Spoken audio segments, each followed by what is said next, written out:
আমাদেরও সেনাবাহিনী আছে, আমাদেরও রাষ্ট্র আছে, আমাদেরও জনবল আছে, আমাদের 200 কোটি মুসলমান আছে, আমাদের অর্থ ব্যবস্থা আছে, আমাদেরকে আল্লাহ পাক জমিন দিয়েছেন। কি দেন নাই আল্লাহ রাব্বুল আলামিন আমাদেরকে? তারপরে কেন এই জায়গায়? এর উত্তর আপনি খুঁজে বের করেন। আপনি খেয়াল করে দেখেন, আজকে আমরা এই জায়গায় চলে আসছি শুধুমাত্র একমুখী, তাদের সামরিক আগ্রাসনের ভিত্তিতে নয়। আমাদের সেনাবাহিনী কম নাই, আমাদের জমি কম নাই, আমাদের দেশ কম নাই, আমাদেরও প্রযুক্তি কম নাই। তাহলে আমরা এই পর্যায়ে কেন আসলাম? উত্তরগুলো আপনি খুঁজে বের করেন, উত্তরগুলো খুঁজে বের করেন। আমাদেরও সেনাবাহিনী আছে, আমাদেরও রাষ্ট্র আছে, আমাদেরও জনবল আছে, আমাদের 200 কোটি মুসলমান আছে, আমাদের অর্থ ব্যবস্থা আছে, আমাদেরকে আল্লাহ পাক জমিন দিয়েছেন। কি দেন নাই আল্লাহ রাব্বুল আলামিন আমাদেরকে? তারপরে কেন এই জায়গায়? এর উত্তর আপনি খুঁজে বের করেন। উত্তর হচ্ছে একটাই, উত্তর একটাই। আল্লাহ পাক কোরআনে বলেছেন, ইন তানসুরুল্লাহ ইয়ানসুরকুম। ভালো করে শুনেন, সূরা মুহাম্মদ পড়ে দেখবেন, ইন তানসুরুল্লাহ ইয়ানসুরকুম। তোমরা যদি আল্লাহকে সাহায্য করো তবেই আল্লাহ তোমাদেরকে সাহায্য করবেন। আমরা সবাই ব্যক্তি পূজায় লিপ্ত হয়েছি, দুনিয়া পূজায় লিপ্ত হয়েছি, আমরা সবাই দুনিয়াদারি নিয়ে ব্যস্ত হয়ে গেছি। আর যখন আমাদের ভাইরা মারা যাচ্ছে তখন আমরা মায়া কান্না দেখাচ্ছি। এইসব ভণ্ডামি দিয়ে জিহাদ হবে না, এইসব ভণ্ডামি দিয়ে বাইতুল মুকাদ্দাস বিজয় হবে না। আল্লাহর কাছে ফিরে আসেন, পরিপূর্ণ দ্বীনে দীক্ষিত হন। ইন তানসুরুল্লাহ ইয়ানসুরকুম। তোমরা আল্লাহকে সাহায্য করো, অর্থাৎ তোমরা আল্লাহর দ্বীনকে সাহায্য করো, আল্লাহ তোমাদেরকে সাহায্য করবেন। ওয়া ইউসাব্বিত আকদামাকুম। তোমাদের পা আল্লাহ পাক শক্ত করে দিবেন। আল্লাহ সতর্ক করেছেন, ওয়া ইন তাতাওয়াল্লাউ। তোমরা যদি মুখ ফিরায় নাও, আল্লাহ থেকে তোমরা যদি মুখ ফিরায় নাও, ইস্তাবদিল কওমান গায়রাকুম। আল্লাহ পাক তোমাদেরকে সরাই দিয়ে নতুন কওমকে নিয়ে আসবেন। সুম্মা লা ইয়াকুনু আমসালাকুম। তারা তোমাদের মতো অপদার্থ হবে না। এটা আল্লাহ পাকের দ্ব্যর্থহীন ঘোষণা। অতএব পরিপূর্ণ ইসলামে দীক্ষিত হতে হবে, আমরা সবাইকে ইসলামে ফিরে আসতে হবে, ওলামায়ে কেরামের সাথে সম্পর্ক রাখা এবং একই সাথে জাতিগত একটা ঐক্য গঠন করা। জাতিগত ঐক্য গঠন করে একটা শরিয়া রাষ্ট্র কায়েম করে, একটা পরিপূর্ণ ইসলামী রাষ্ট্র কায়েম করে, নবী সাল্লাল্লাহু আলাইহি ওয়াসাল্লামের সুন্নত অনুযায়ী একটা মদিনা রাষ্ট্র কায়েম করে আপনি আন্তর্জাতিক মহলে চাপ দিতে পারবেন ইনশাআল্লাহ তাআলা।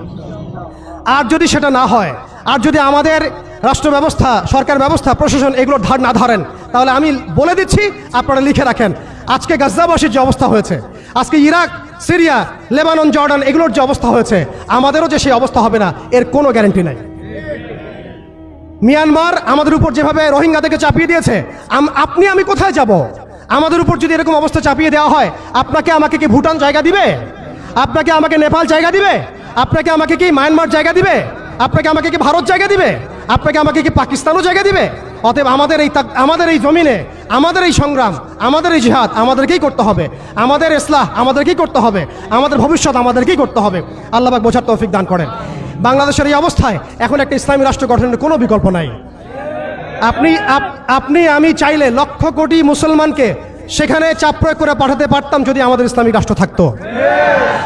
আমাদের যদি একটা ইসলামী রাষ্ট্র থাকতো, তাহলে ওরা যেভাবে ইউনাইটেড নেশনস গঠন করেছে, এইভাবে আমরাও ইউনাইটেড মুসলিম নেশন গঠন করতে পারতাম। আমরা সেটা পারছি না। তারা যেভাবে ইউনাইটেড নেশনস গঠন করে সারা বিশ্বে মুসলিমদেরকে চাপ দিচ্ছে, ট্রাম্প কি বলছে আপনারা সবাই দেখছেন, মিডিয়া ভাই সবাই আছেন, স্পষ্ট ঘোষণা দিচ্ছে ওরা এখান থেকে বের হয়ে যাক, আমরা সেখানে বসতি স্থাপন করব। এটা কি মগের মূল্য? ওরা কেন সেখান থেকে বের হয়ে যাবে? এই গাজ্জাবাসীরাই এই পৃথিবীর সবচেয়ে স্বাধীন মানুষ। তারা মৃত হয়েও তারা জীবিত, তারা সেখানে বোমের খোরাক হয়েও তারা সেখানে সম্মানিত। ইতিহাস তাদেরকে সম্মানের সাথে স্মরণ রাখবে ইনশাআল্লাহ, এবং জান্নাত এইসব শহীদ ভাইদেরকে দিয়ে ভরে যাবে ইনশাআল্লাহ। হতভাগ্য আমরা দাসত্বের মধ্যে পড়েছি, মুনাফিকের মধ্যে পড়েছি, আমরা কিছু করতে পারছি না। দুঃখ তো আমাদের, দুর্দশা আমাদের। আমরা কালকে আমাদের মাঠে আল্লাহর সামনে কি জবাব দিব এর ঠিক ঠিকানা আমাদের নাই। এই জন্য আমি শুরুতে বলেছিলাম, ক্ষতির মধ্যে আমরা আছি, তারা নাই। আমরা যে পরিমাণ ক্ষতির মধ্যে আছি সেই পরিমাণ ক্ষতিতে তারা নাই। তারা হাসতে হাসতে জান্নাতে চলে যাচ্ছে ইনশাআল্লাহ, এবং এরপরে তাদের বিজয় আসবে ইনশাআল্লাহ আযজা ওয়া জাল। অতএব একটা ইসলামিক রাষ্ট্রের দিকে আমাদেরকে যেতে হবে, ইউনাইটেড মুসলিম নেশন গঠন করতে হবে। ন্যাটোর বিকল্প চাই আমাদের, ন্যাটোর বিকল্প বাহিনী গঠন করতে হবে আমাদেরকে IMF এর এগেইনস্টে আমাদের ব্যাংকিং সিস্টেম তৈরি করতে হবে, ওদের ওয়ার্ল্ড ব্যাংকের এগেইনস্টে ওয়ার্ল্ড মুসলিম ব্যাংক তৈরি করতে হবে, ওদের প্রযুক্তিগুলোর বিরুদ্ধে আমাদেরকে প্রযুক্তি তৈরি করতে হবে, ওদের মিডিয়ার এগেইনস্টে আমাদের এই ভাইদেরকে মিডিয়ার মধ্যে ঝাঁপিয়ে পড়তে হবে। আপনারা সবাই সব মিডিয়াগুলোকে ইসলামী মিডিয়া বানায় ফেলেন। ওরা আপনাদেরকে জুজুর ভয় দেখায়, সত্য থেকে পিছিয়ে ফেলে। আপনারা এদেরকে ভয় করবেন না, আল্লাহকে ভয় করেন। ওয়ালা তাখাফুহুম ইত্তাকুল্লাহ, আল্লাহকে ভয় করেন, তাদেরকে ভয় করবেন না। আল্লাহ রাব্বুল আলামিন আমরা সবাইকে যেন ঈমানদার হওয়ার তৌফিক দান করে।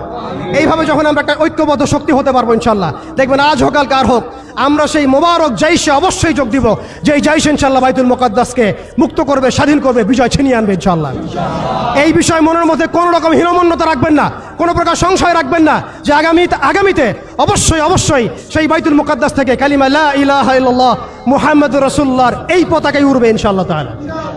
তারা এই পতাকাগুলোকে সরিয়ে ফেলতে চায়, তারা জাতীয়তাবাদের আদলে এই বিশ্বকে সাজাতে চায়, কিন্তু আল্লাহর রাসূল সাল্লাল্লাহু আলাইহি ওয়াসাল্লাম বলেছেন এমন একটা কাঁচা বাড়ি, একটা পাকা বাড়ি বাদ থাকবে না যেই বাড়িতে কালিমা লা ইলাহা ইল্লাল্লাহ মুহাম্মাদুর রাসূলুল্লাহর পতাকা উড়বে না। এটা নবী সাল্লাল্লাহু আলাইহি ওয়াসাল্লামের ভবিষ্যৎবাণী।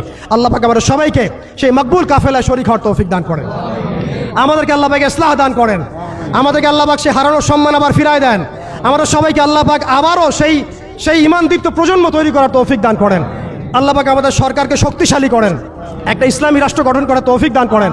আল্লাহ পাক আমাদের সবাইকে প্রযুক্তিগত উন্নয়ন দান করেন, অর্থনৈতিক উন্নয়ন দান করেন, মিডিয়ার উন্নয়ন দান করেন।